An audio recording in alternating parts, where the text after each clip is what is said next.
Sitting in the morning sun, I'll be sitting when the evening comes, watching the ships roll in, then I'll watch them roll away again. Yeah, I'm sitting on the dock of the bay, watching the tide roll away. Ooh, I'm just sitting. A few friends ran last night, Mum. One or two. Yuck, you're gonna need a hand. Oh, is that an offer? Thanks. Here's the flash. What's wrong with this? Race ya. You're on. Even in water, flash is faster on this tough, greasy stuff. Come on, give me some welly. How did you do that? Go on. You've done this before. That's great, Mum. I'll use Flash after my party. What party? On Greasy Grime, Flash cuts scrubbing time in half.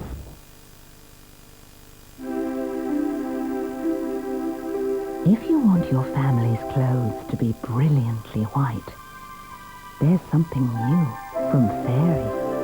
Used wash after wash, it gives polycottons the brightest fairy whiteness. Just imagine it. If you want them to be bright, New Fairy is a touch of brilliance for your family's whites.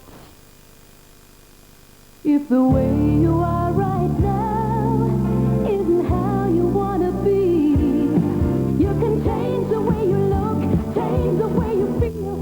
If you want to lose weight, it has to be Weight Watchers. So start losing weight fast for summer with Weight Watchers' new Kickstart Plus. Join now and registration's free. You save £9. For your nearest meeting, phone 091 461 0123 or see Yellow Pages.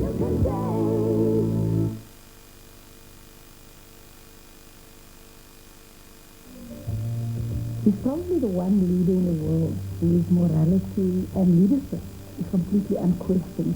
He has promised more than he can deliver to both black and white. Our love for each other has never been blended.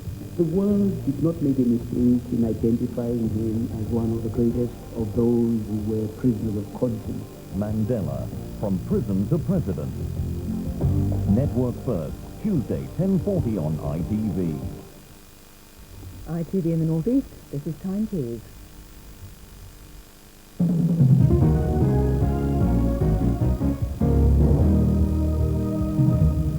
Good afternoon. Two schoolboys are appearing in court charged in connection with the torture of three young brothers in the Jesmond area of Newcastle. The city's youth court is expected to see taped video evidence from one of the alleged victims. The offences are alleged to have taken place beside a railway line last November. The boys, aged 10 and 11, each face a total of 7 charges. They've been accused of indecently assaulting all 3 brothers and assaulting the younger 2, causing actual bodily harm. They also face a charge of intent to kill the youngest brother. The 2 boys deny the charges. The case is continuing. It's been revealed that a length of hose and some clothing were found in a storm drain near the house in County Durham where 3 children died in a fire in February. And the solicitor acting for the father accused of killing his 3 children says it's vital that witnesses to the blaze come forward to help the police. Charlotte, Amy and Dean Alexander all died when the fire swept through their home in Peterlee's Basingstoke Road on February the 22nd. Their father, Graham Alderton, is charged with starting the fire that killed them. His solicitor, Mr. Hugh Gething, who successfully applied for reporting restrictions to be lifted today, told Peterlee magistrates there'd been adverse public reaction at first, but now there's a groundswell of feeling in support of Alderton. He revealed that the piece of hosepipe had been found down a storm drain outside the house, along with clothes not belonging to his client. Alderton was appearing on remand when he heard Mr. Gething make an appeal for witnesses to the tragedy. The solicitor said it was vital that anybody with any information should come forward as soon as possible. Alderton was remanded in custody until May the 9th, when he's expected to be committed for trial at Crown Court. A new report claims that Durham Jail is one of the most overcrowded prisons in the country. The National Association for the Care and Resettlement of Offenders, NACRO, says Durham's the 4th in the league table.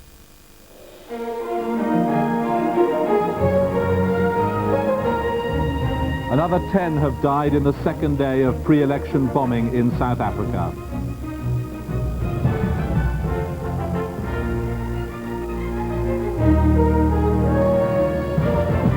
Good afternoon. With less than 24 hours to go before the polls open in South Africa's first full election, 5 bombs have gone off around the country. The other headlines: Frederick West's wife has been charged with the joint murder of one of the women found at 25 Cromwell Street. The first civilian murders by the IRA for 6 months as the British and Irish governments hold more talks. And why fewer and fewer parents are giving their children a traditional boarding school education. 10 people died and another 36 were injured by this morning's bomb, which ripped through a taxi queue at Germiston on the outskirts of Johannesburg. Like yesterday's explosion, which killed 9, it's believed to be the work of right-wing extremists trying to disrupt this week's elections. As well as the Germiston bomb, 4 other bombs went off around the country but caused no further injuries. With brutal efficiency, the bombers struck again, this time in Germiston, a town outside Johannesburg. The bomb went off just before 9 o'clock at a rank used by the minibus taxis which ferry black people in from the townships. Police said the bomb was left in the back of a trailer. They estimated it weighed 200 pounds. The explosion blew cars into the trees. The security forces did what they could to collect the remains of the victims, to count the dead and the wounded. We have at this stage 10 confirmed deaths and 36 wounded. The security forces are investigating reports that 2 white men were seen running away just before the bomb went off. No group has said that it did it, but the suspicion is that despite their denials, white right-wing extremists are behind these attacks. This is looking like a well-organized terrorist campaign run by ruthless people who have no hesitation in planting bombs where they can do most harm to civilians. Black onlookers in Germiston said the attacks wouldn't stop them voting for the first time. Oh, no. That's the last thing. That is the last thing. We are going for elections, don't worry. Elsewhere in South Africa, overnight and this morning, other bombs damaged 4 polling stations. Nobody was hurt in the attacks, but it's clear the intention is to disrupt this country's first democratic elections. We're not going to allow the right wing or anybody else to delay this election, and we have achieved through negotiation now really almost full inclusiveness. We're now dealing with small handfuls of radicals. The security forces will stay on high alert right through the election and the transition of power.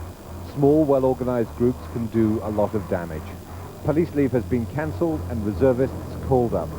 In Germiston Hospital, survivors and their families are terrified there will be more attacks and more suffering before South Africa becomes a democracy. Jeremy Bowen, BBC News, Germiston. The strongest political opposition to this week's elections comes from the white extremist groups. Although they deny they planted today's or yesterday's bombs, they've certainly been talking the language of violence. The AWB has taken over the rugby ground in the small right-wing Afrikaner town of Brits, an hour's drive from Johannesburg. AWB stands for Afrikaner Resistance Movement, but although its followers are anticipating bloodshed and revolution, today is a family day out, a day to show off your uniform and your weaponry. When the AWB chaplain leads the crowd in prayer, he too feels the need to have a weapon handy. Like most such movements, the AWB is the creation of one man, Eugene Terblanche. He built it up, but after 3 of its men were killed in Bophuthatswana a couple of months ago, its fortunes have slumped badly. Today, scarcely 300 people have turned out to hear him. The small size of the crowd is the clearest indication of the way the fortunes of the AWB have slumped since Bophuthatswana. A few months ago, there'd have been a big turnout here. Not anymore. Still, the people who have turned up are enthusiastic. Terblanche trained as an actor. He speaks well in Afrikaans, and he knows how to stir up a crowd. What he wants is to hint at the possibility of causing violence without leaving himself or the AWB open to legal action. Chaos and war is at the door, my friends. You are not heading for peace and prosperity after this election, or even next week. You are on your way to chaos. The threat is there, all right, but it's not quite made explicit. That's a common tray in the AWB. Please, Ross, you're nice. You guys had your press conference, it's over. The press conference, no more photos of the leader, please. You guys want anything, you can go to the front. Ross, you guys nicely. As the Finnish crowd moves off, a band starts blaring out. Under the noise, I try to get Terre Blanche to be more specific about the threat of violence. All I'm telling you is that I don't think anybody is in the position to stop right-wing, to resist this unlawful election. Resist with violence? What? Yes, naturally, yes. Whoever carried out the latest bombings, Terre Blanche wants to give the impression that the AWB is still a force to be reckoned with, despite its loss of support. John Simpson, BBC News, Brits. Figures out this morning show that Britain's economic recovery is edging ahead. The country's output rose by an annual rate of 2.8% over the last 3 months. Booker Brothers' fortunes were founded on sugar in South America. But now they're a huge general food company supplying everything from sandwiches for supermarkets to caviar for smart restaurants. The nation's appetite governs their business. We're seeing some growth. It's hard to interpret where it's coming from. Some of it's coming from economic recovery. Some of it's coming from market share gains. And some of it's coming from our own efficiency, from our own cost reductions. But it's a fragile growth. Cutting costs is the name of the game everywhere, and Booker has spent millions on new computer systems in 160 cash-and-carry outlets in order to keep stocks to the lean minimum. This may just pass on pressure from cautious customers to Booker's employees and suppliers. By knowing the details of the products that we're selling, we are able to control the stocks, and we're able to run the branch now with a lower level of stock holding than previously, which of course has come through in terms of a cash benefit to the business. And the second principal element is, as you see behind you, each checkout now was operated by one person, whereas previously, prior to this technology, this required 2 persons at every checkout. So there has been some degree of labour saving, cost reduction in each of the branches. The output of the whole economy started falling as the recession bit in the second half of 1990. It fell for a year, then wobbled around nil growth for a year and a half, and now it's been rising for 5 quarters at annual rates of about 2.5%. All the time, increasing efficiency is raising what the economy can produce, normally by just over 2% a year. So in order to take up the slack caused by the years of recession, output has to exceed that rate. So far, it's scarcely begun to do that, and the amount of that slack is now only just below its maximum a year ago. Peter J, BBC News. Police in Gloucester have charged the second wife of the builder Frederick West with jointly murdering one of the women found at their home in Cromwell Street. Rosemary West appeared in court this morning accused of killing the missing teenager Linda Goff, who was 19 when she disappeared 21 years ago. 25 Midland Road in Gloucester, where police will begin their search for more bodies later this week. This is the 4th site identified by detectives during the 2-month Cromwell Street mass murder inquiry. The house is a particular problem to us because large amounts of concrete, ballast and debris was put into the foundations to make them safe when they started. And in the one particular area that we're interested in, we've got to remove that before we can actually start looking at any depth. Detectives have been questioning Rosemary West since she was arrested last week for alleged sex offences committed in Gloucester more than 20 years ago. This was Rosemary West's second appearance before Gloucester magistrates. Casually dressed in a purple sweater, she remained expressionless as the new charge that jointly with her husband Frederick West she murdered Linda Goff was formally put to her. Mrs. West, who's 40, is also charged with assaulting a young boy, causing him actual bodily harm. And jointly with different men, she faces separate charges in connection with the rape of a young girl. She was remanded back into police custody until the end of the week. It's here at 25 Cromwell Street in Gloucester, where Rosemary and Frederick West lived, that the remains of 9 women have been discovered. Linda Goff, who was the daughter of a local fire service chief, was the 8th victim recovered. Her remains had been buried in a downstairs bathroom. After more than 2 months, the search of Cromwell Street is expected to end later this week. Graham Gardner, BBC News, Gloucester. British and Irish ministers meeting in Belfast for a new session of the Anglo-Irish Conference have condemned last night's IRA attack in County Londonderry as morally odious. 2 Protestant men were shot dead as they sat in parked cars. They're the first civilians to be killed by the IRA since the Shankill Road bombing 6 months ago. John McCloy and Alan Smith died in a hail of gunfire as they sat talking in a car in Garva's main street last night.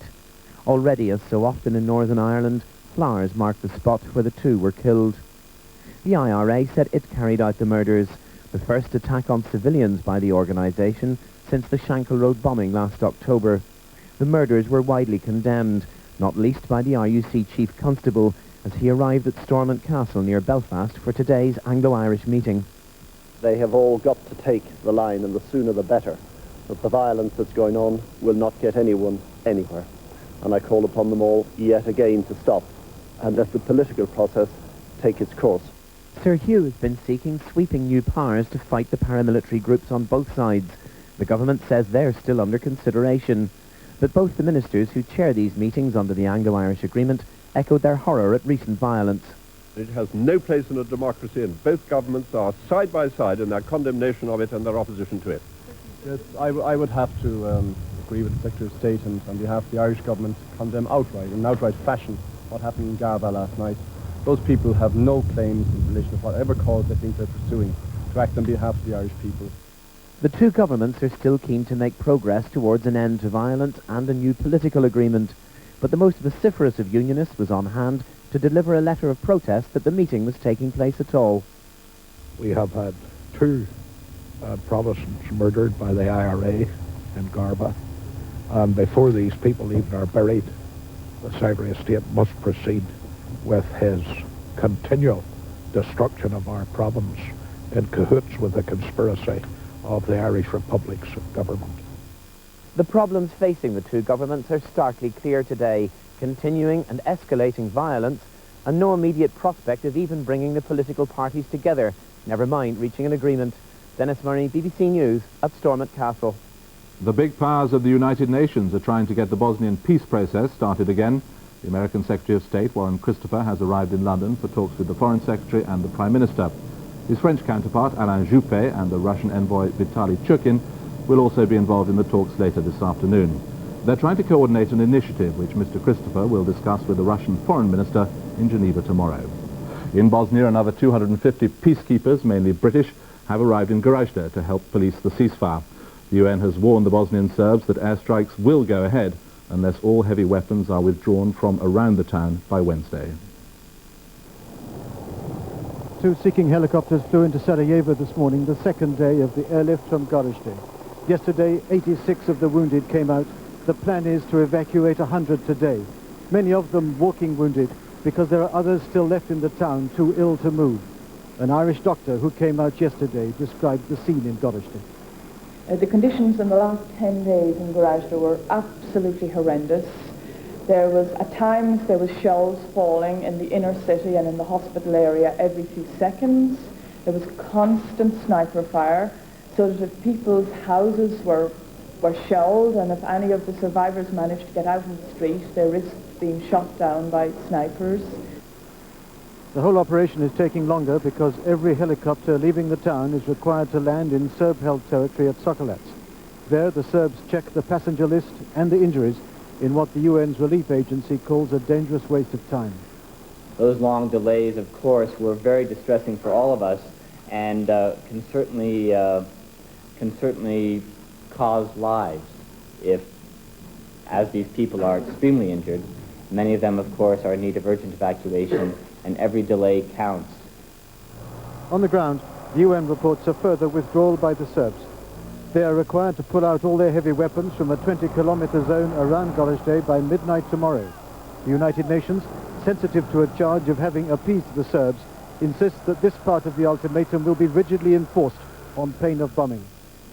But for the time being, the emphasis is humanitarian, on the need of the people for protection when they're not wounded and for evacuation when they are. But for the Norwegian field hospital, which has just arrived, there are no medical facilities left in the town. The hospital is a ruin, and it is estimated that between 200 and 300 people have died who, with proper medical care, would have survived. Martin Bell, BBC News, Sarajevo. More than 150 people have been killed in a massacre in the Central African state of Rwanda. Witnesses said troops and gunmen dragged the victims out of a hospital and killed them because they were members of a minority tribe. Up to 100,000 people have died in the civil war in Rwanda. Many have fled across the border to Burundi, where order has been restored after a military coup during the night failed. Germany is to renew its attempt to ban some British beef exports at a meeting of European agriculture ministers in Luxembourg today. The Germans want the ban because of fears about BSE, or mad cow disease. Britain's agriculture minister, Gillian Shepherd, says the idea is entirely unacceptable. Tons of British meat lie stacked in warehouses ready for export, but one potential market has slumped dramatically. Sales of beef to Germany used to be worth £8 million a year, but now they're just a small fraction of that, affected by the German government's campaign to ban the import of some British beef because of fears about BSE. In Luxembourg, the agriculture minister is fighting hard to prevent the Germans taking further action, but the damage has been done. The Germans have had a damaging effect on British beef, but also on other British commodities. It is the fact that a promotion of Scotch whisky was cancelled by a German food chain, apparently in the wake of discussion of British beef. At the agriculture ministers' meeting, the Germans are demanding the right to ban the import of any British beef over 3 years old, worried it could contain BSE, which might lead to brain disease in humans. The German minister, Jochen Borkert, says his country's just trying to stop the spread of BSE over national borders.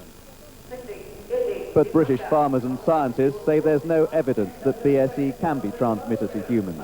At Aberdeen Cattle Market, there's a belief the Germans are just pandering to domestic lobbies during an election year. There's a very strong green lobby in Germany, and I do believe there's a particular political agenda from the health minister. But I think his suspicions are totally unfounded. But for British exporters, it all adds up to further uncertainty. The German government has now secured all-party support at home for its actions, bringing the threat of sanctions even closer. Jonathan Charles, BBC News, Luxembourg. The High Court has ruled that a husband who failed to repair his carport roof was two-thirds responsible for an accident which subsequently paralysed his wife when she fell through it. Jean Ginder broke her back while she was trying to rescue their son from the roof. She then sued her husband for negligence. After sitting on opposite sides of the courtroom during the hearing, Jean and Martin Ginder left court together, both saying they were very satisfied with the way the case had turned out. 3 years ago, Jean Ginder was at home sorting out the washing when she discovered to her horror that her son Daniel, who was nearly 2 years old, had climbed out of a window onto a flat Perspex carport roof. She crawled out to rescue him and fell through the roof, breaking her back. Giving judgment, Deputy Judge James Stewart QC said Mrs. Ginder's husband should bear two-thirds of the responsibility for what had happened. Mr. Ginder was something of a handyman. He was the one who was responsible for maintaining the house. But Mrs. Ginder was also partly to blame. She knew that there was a risk that Daniel would get to the window. She could have made sure that the door leading to it was not left unlocked. She could even have arranged to have the window fixed herself. We don't ourselves apportion blame. It's happened, and we're family, and nobody's really, that we can condemn each other. Couldn't live otherwise like that. But did Mr. Ginder realise just how dangerous it was? The danger, I think, was realised. The consequences, I don't think, at that time were as evident. Mrs. Ginder sued her husband because their house was insured in his name. Unless today's decision is overturned on appeal, her lawyers hope she'll receive up to £500,000 in compensation from Mr. Ginder's insurance. Joshua Rosenberg, BBC News at the High Court. Testicular cancer is the most common form of cancer in young men, yet very few are aware of a simple way of detecting early signs of the disease. A new study has shown that only 3% make regular checks for symptoms, 87% never do so. Daniel Wells developed testicular cancer when he was 24 and it almost killed him. Like most young men, he'd never checked his testicles for lumps or swellings, which could have alerted him to the cancer before it spread. He's now recovered and recently became a father. When I developed cancer, it wasn't diagnosed early, and consequently I had a horrendous time. Was actually only given 2 weeks to live. I had an emergency operation and chemotherapy, and I'm here to tell the tale, but I could have avoided all of that if it was diagnosed early. The Imperial Cancer Research Fund has produced a new leaflet on testicular cancer aimed at getting past the common responses of embarrassment or humour in men. It suggests self-examination is best in or after a bath when the muscles are relaxed. But nearly 9 in 10 men have never done this. It's an easy check to do, and it means that if there is any abnormality, it can be picked up early, investigated, and if necessary, treated. And we know that early treatment is very effective if testicular cancer is found.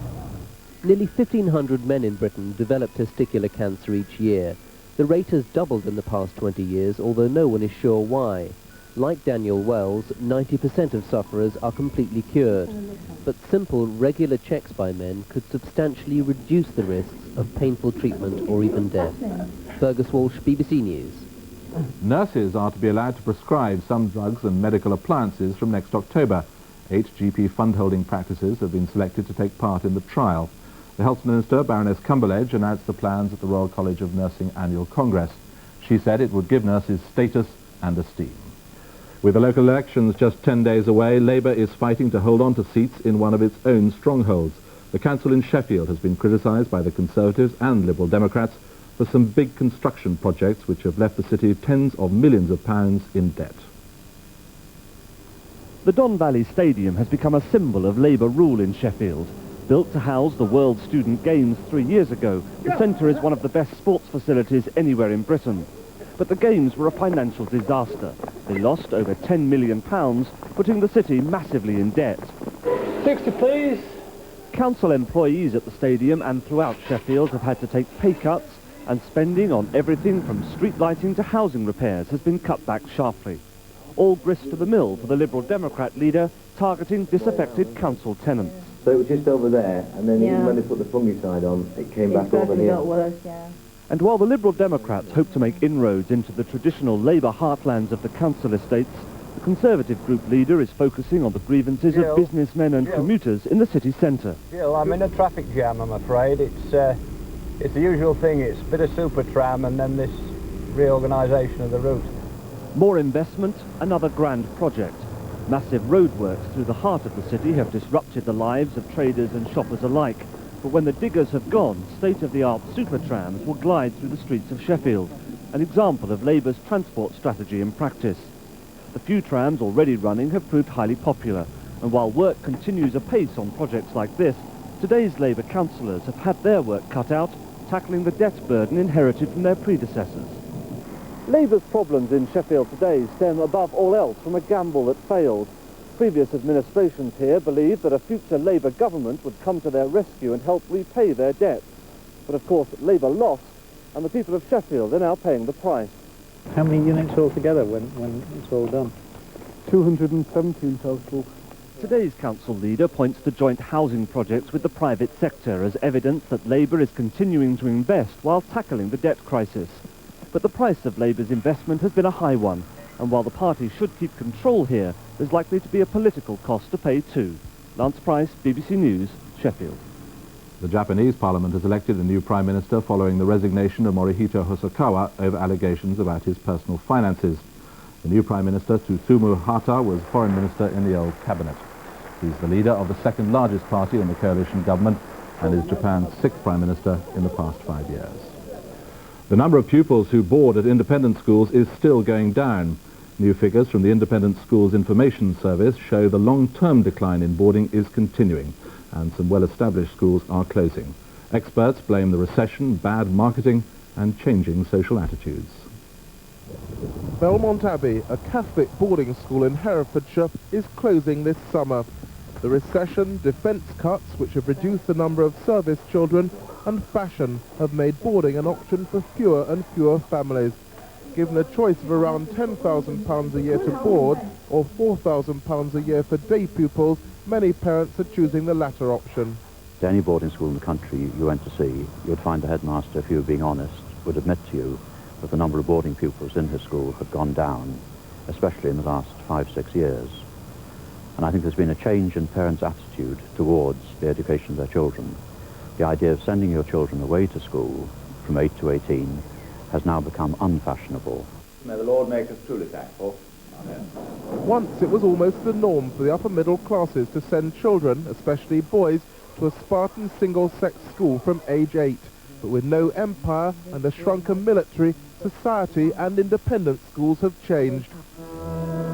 There are over 3 day pupils for every boarder, and parents shop around, often moving children in and out of the private sector. They want high standards of education, they want high standards of discipline, they want small class sizes, they want schools which encourage a sense of social responsibility and so forth. And those are the things that independent schools are providing. What we do not know, of course, is the extent to which the increases in direct and indirect taxes which are happening at the moment will affect future recruitment.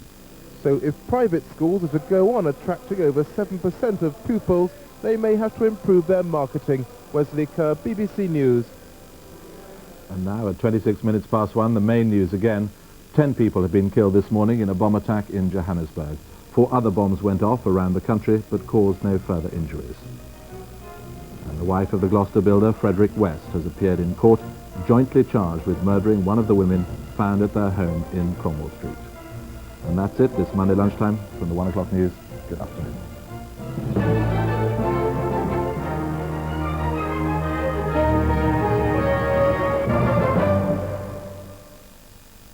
Good afternoon. Many of us who live on the eastern side of the country have been enjoying some fine spring sunshine this morning, but it's far more unsettled out to the west, and during the week ahead we're going to find some wet and windy weather racing in from the Atlantic. Now the problem at the moment is this band of cloud here. It doesn't look too threatening, but just take a look at the weather radar. Some very bright colours there. A lot of heavy thundery showers. They've been merging together as they've been steadily marching north and eastwards. Some rumbles of thunder, perhaps even the odd little bit of hail showing up during the afternoon, and that band of heavy rain bringing some strong and gusty winds with it as it tracks eastwards through the afternoon. I think it'll be later on this afternoon that we find 1 or 2 heavy showers turning up in the southeast, but eventually the worst of that weather will clear away into the North Sea. So the sunshine will last longest down in this southeastern corner. Temperatures there getting up to 14 or 15 degrees and very near double figures just about everywhere across the British Isles during today. Now this evening, although things will improve in the east, things are going to deteriorate once again out in the west. The cloud will thicken up, some rain will start to race in on a strengthening southwesterly wind, all ahead of this weather system here. Now that's going to race quite quickly eastwards overnight, probably just clearing the east coast and the far north of Scotland by the early hours of the morning, around about dawn, and then we'll find clearer skies coming along behind that, so it does mean quite a bright start to the day tomorrow. Temperatures overnight with those southwesterly winds holding up quite well right the way across the British Isles. There's the Atlantic weather map. That's the first weather system that's going to rush through overnight, and then we've got this one for tomorrow and another one down here to the south to contend with. So first of all, the wind and the rain, the heavy rain pushing in across Northern Ireland, up across Scotland through the day. Strong to gale force southwesterly winds there. Some quite strong winds developing right down this western side of the British Isles. And that second weather system that we saw down to the south, well, that'll be wriggling up towards us, bringing some thicker cloud and some outbreaks of drizzly rain, perhaps even some mist and fog around the coast, and that weather will sneak along the Channel coast through the day. And that's the forecast. Stranded over the sea in a storm, how the Nimrod crew rescued this pilot in time. Trapped on a busy city road, how the helicopter team recovered this rider so quickly. Injured in a deserted quarry, how a quick response saved this cyclist's life. And when every moment mattered, how rewarding it felt later. To hear that Liz has made a good recovery. I like happy endings. True Stories, 999, Friday 9:35, BBC One. Someone is about to make an appointment with death. She fixed the will. She's got to be killed. I never forget. I never forget anything. Not an action, not a name, not a face. The inimitable Hercule Poirot is on the trail of a murderer. Sunday at 8:20 on BBC One. Well, the new Radio Times contains an extensive weekly listings guide and includes previews and features on forthcoming BBC television and radio programmes. This afternoon on BBC One, we welcome back Henry Kelly with more questions, some new contestants and a new series of the Euro quiz Going for Gold. That's in 20 minutes. First on BBC One, Neighbours.